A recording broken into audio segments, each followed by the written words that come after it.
ओम शांति। जितने भी हमारे से बुरे कर्म होते हैं, मायावी कर्म होते हैं, वो सब देह अभिमान के वश होते हैं। देह अभिमान में आने से ही माया के पुराने संस्कार अपना काम करते हैं और हम उसमें वशीभूत होकर गलत कृत्य कर देते हैं, जिससे हमारे पापों का खाता बढ़ने लगता है, अवज्ञा का बोझ हमारे ऊपर चढ़ने लगता है। तो इसलिए हमें खुद को ज़्यादा से ज़्यादा देही अभिमानी स्थिति में स्थित रखने का अभ्यास करना है।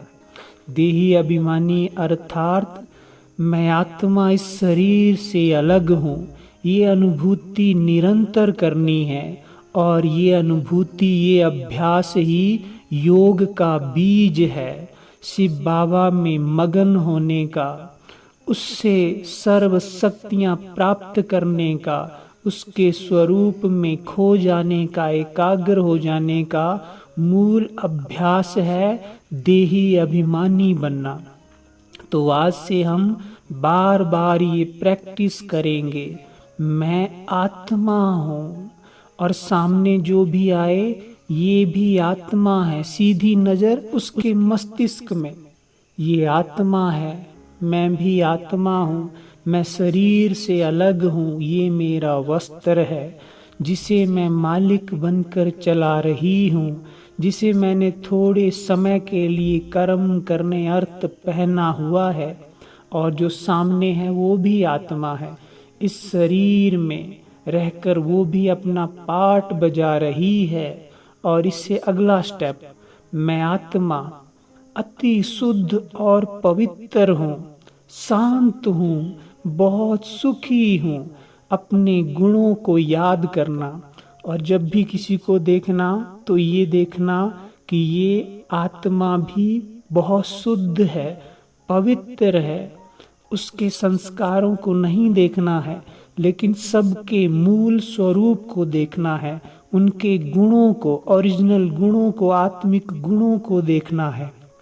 तो इससे हमारी देही अभिमानी अवस्था परिपक्व होती जाएगी, बढ़ती जाएगी और हम निर्विकारी बनने लगेंगे। हमारा योग बहुत अच्छा होने लगेगा, हमारे अंदर रूलिंग और कंट्रोलिंग पावर आने लगेगी और जो माया के वश होकर हमसे छोटी मोटी गलतियां होती हैं वो भी समाप्त हो जाएंगी। अर्थात देही अभिमानी स्थिति में कभी भी माया वार नहीं कर सकती है और जो आत्मिक स्थिति में स्थित रहता है उसमें स्वतः ही बाबा की याद समाई रहती है। वो स्वतः ही बाबा की छत्र छाया के अंदर वो आत्मा रहती है, चलती है और पलती है। तो इसलिए ये मूल अभ्यास हमें बार बार करना है। मैं आत्मा बहुत शुद्ध हूँ, दिव्य हूँ, पवित्र हूँ और ये सामने मेरा आत्मा भाई भी बहुत पवित्र है, शुद्ध है।